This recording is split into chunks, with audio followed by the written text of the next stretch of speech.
réalité, l'enjeu est de comprendre comment utiliser de façon optimale les ressources humaines disponibles dans un écosystème donné. Dans notre cas, on va parler du Sénégal. Et quand nous parlons de ressources humaines, nous nous intéressons particulièrement à la situation des femmes. Si nous partons sur l'hypothèse qu'environ au minimum 50% de la population sénégalaise est constituée de femmes, imaginons un scénario où ces 50% ne contribuent pas du tout à l'effort de production nationale. Donc, il est clair qu'il y a un manque à gagner significatif.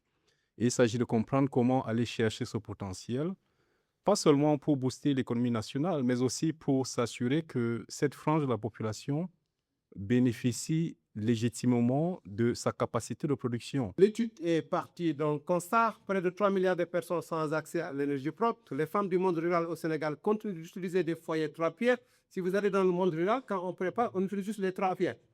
Et on met juste le truc dessus, c'est ça qu'on appelle les foyers trois pierres. Et bien sûr, les femmes sont exposées à la fumée et cela entraîne des maladies respiratoires aiguës. C'est ça que nous avions constaté dans une étude antérieure.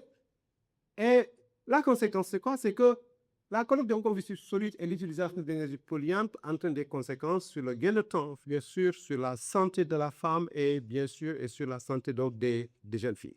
Comme vous l'avez dit en introduction, qu'il y a une surcharge de travail, de soins non rémunérés qui réduit les opportunités des femmes donc, de pouvoir participer au marché du travail.